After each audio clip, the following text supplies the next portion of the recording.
إن الحمد لله نحمده ونستعينه ونستغفره ونعوذ بالله من شرور أنفسنا ومن سيئات أعمالنا من يهده الله فلا مضل له ومن يضلل فلا هادي له أشهد أن لا إله إلا الله وحده لا شريك له وأشهد أن محمدا عبده ورسوله أيها الإخوة أعزكم الله. Kita bisa tetap di atas hidayah ketika kita sudah tahu dalil dari Al-Quran dan Sunnah ala fahmi salam. Kewajiban kita untuk sami'na wa ata'na, mendengar dan taat. Dan itu orang yang menang, orang yang sukses. Dan itu Allah sebutkan di dalam surah An-Nur di ayat 51. Innama kana qaulal mu'minina idza du'u ila Allahi wa rasulihi liyahkuma bainahum ay yaqulu sami'na wa ata'na wa ulaika humul muflihun. Sesungguhnya perkataan orang-orang beriman apabila diajak kepada Allah dan Rasulnya, diajak kepada Quran, diajak kepada Sunnah, diajak untuk mengamalkan Al-Quran dan Sunnah, liyahkuma bainahum ay yaqulu sami'na wa ata'na. Mereka berkata kami dengar dan kami taat.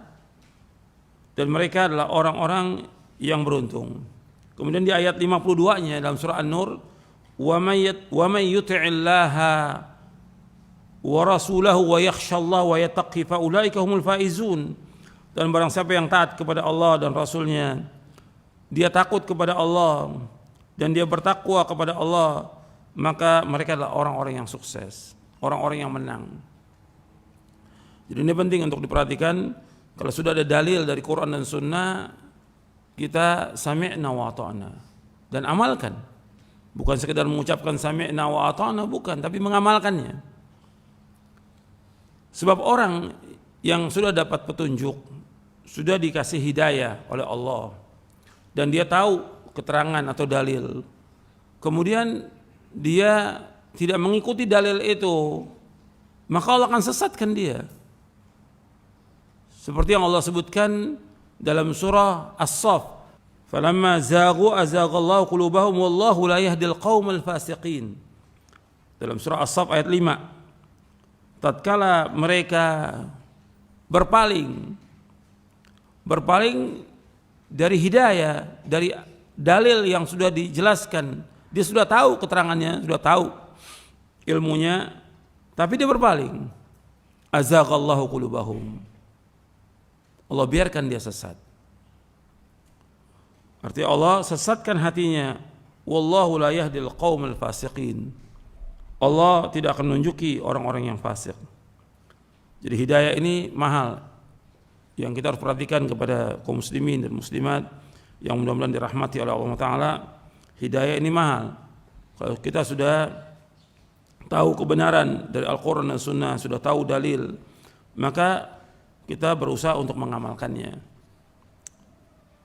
Jangan kita tolak dengan hawa nafsu kita, dengan tokoh-tokoh masyarakat, atau dengan cari dalil yang lain untuk kita menyimpang dari kebenaran itu. Itu hati-hati. Sebab hidayah, saya katakan lagi, mahal. Hidayah itu lebih mahal dari dunia dan seisinya. Ketika orang sesat, dia rugi dunia, rugi akhirat, dan tidak akan mengalami ketenangan dalam hidupnya. Kemudian diantaranya untuk tetap dalam hidayah dan juga dalam cahaya, yaitu kita melaksanakan sholat yang 5 waktu di masjid.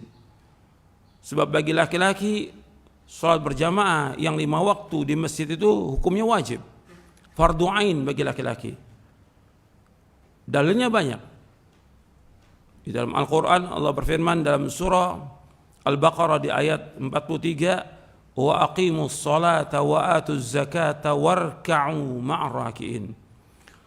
Dirikanlah salat, keluarkanlah zakat, dan rukuklah bersama orang yang rukuk.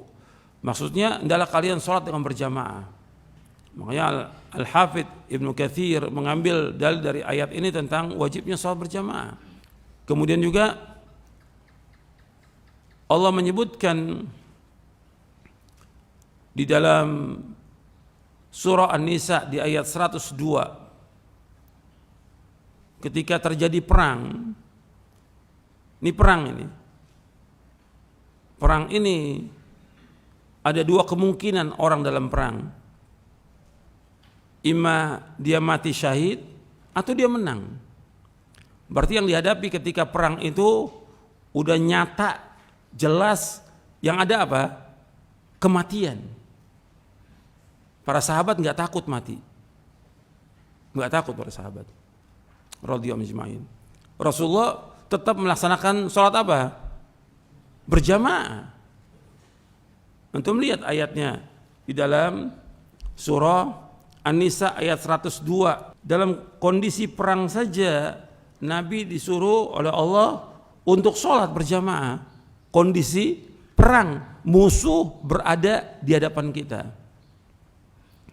Wa idza kunta fihim fa aqamta lahumus salata faltakum ta'ifatun minhum ma'aka walyakhudhu asliyatahum fa idza sajadu falyakunu min wara'ikum wal ta'ti ta'ifatun ukhra lam yusallu falyusallu ma'aka walyakhudhu hidrahum wa asliyatahum, sampai akhir ayat.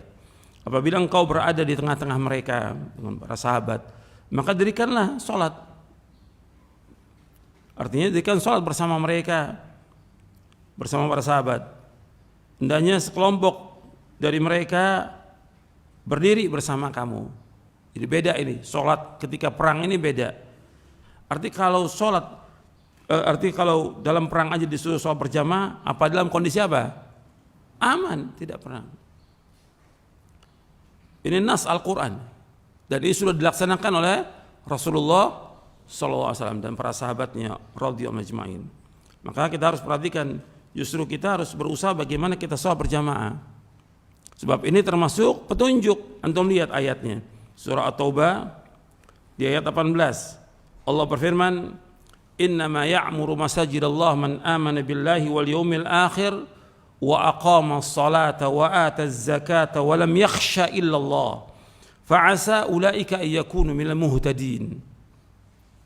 Sesungguhnya yang meramaikan masjid-masjid Allah, sesungguhnya ada juga yang mengartikan hanyalah orang-orang yang meramaikan masjid Allah adalah orang-orang beriman kepada Allah dan kepada hari akhir, mendirikan salat, mengeluarkan zakat, dan mereka tidak takut melainkan hanya kepada Allah, dan mereka pasti mendapatkan petunjuk. Jadi asa bagi Allah itu merupakan satu kepastian. Jadi dengan dia sholat berjamaah akan diberikan petunjuk oleh Allah Ta'ala. Diperhatikan, hidayah ini mahal. Sholat berjamaah itu akan membawa manusia kepada hidayah. Ketika dia tidak melaksanakan sholat berjamaah, maka dia akan sesat. Di dalam athar dari sahabat Ibnu Mas'ud radhiyallahu an yang diriwayatkan oleh Imam Muslim di dalam sahihnya, di Sahih Muslim, babnya diberikan judul oleh Imam An-Nawawi, bab salatul jamaah min sunanil huda. Salat jamaah itu termasuk sunnah petunjuk. Kata Abdullah bin Mas'ud radhiyallahu an, "Man sarrahu ayyalqallaha ghadan musliman falyuhafidh ala haula'i salawati haitsu yunada bihin fa inna Allah syara'a li nabiyyikum sallallahu alaihi wasallam sunanal huda wa innahunna min sunanil huda walau annakum sallaitum fi buyutikum kama yusalli hadzal mutakhallifu fi baitihi la taraktum sunnata nabiyyikum walau taraktum sunnata nabiyyikum la dhalaltum wa laqad ra'aituna wa ma yatakhallafu anha illa munafiqun ma'lumun nifaq." Kata Nabi sallallahu alaihi wasallam, kata Abdullah bin Mas'ud radhiyallahu an, barang siapa yang senang bertemu dengan Allah di hari kiamat dalam keadaan muslim, hendaklah ia menjaga salat yang 5 waktu di mana saja dia dikumandangkan azan, di mana saja dia salat. Artinya salat 5 waktu di mana saja dikumandangkan azan, salat 5 waktu dia salat di sana. Sesungguhnya Allah Subhanahu wa ta'ala telah mensyariatkan kepada Nabi kalian Muhammad SAW sunnah-sunnah yang merupakan sunnah petunjuk. Salat 5 waktu termasuk sunnah-sunnah yang merupakan sunnah petunjuk. Seandainya kalian salat di rumah kalian sebagaimana orang yang tertinggal ini salat di rumahnya, artinya dia tidak salat berjamaah di masjid, niscaya kalian akan meninggalkan sunnah Nabi kalian. Seandainya kalian meninggalkan sunnah Nabi kalian, niscaya kalian akan sesat. Dan saya melihat pada zaman kami, itu zaman para sahabat, tidak ada yang meninggalkan sholat berjamaah kecuali seorang munafik yang telah diketahui munafiknya. Ini sahih diriwayatkan oleh Imam Muslim dalam Kitabul Masajid wa Mawadhi'is Shalah, bab salatul jamaah min sunan huda. Dan antum perhatikan di sini bahwa Ibnu Mas'ud dengan terang-terangan mengatakan bahwa kalau kalian meninggalkan sunnah Nabi kalian, kalian akan sesat. Artinya sholat di masjid termasuk sunanul huda, sunnah petunjuk. Kalau kalian sholat di rumah kalian sebagaimana orang ini meninggalkan sholat, maka kalian meninggalkan sunnah Nabi kalian. Kalau seandainya kalian meninggalkan sunnah Nabi, kalian akan sesat. Dan Ibnu Mas'ud bersaksi di sini bahwa tidak ada yang meninggalkan sholat berjamaah kecuali orang munafik. Ini Ibnu Mas'ud mengatakan depan para sahabat yang lain. Enggak ada yang meninggalkan sholat berjamaah kecuali orang munafik.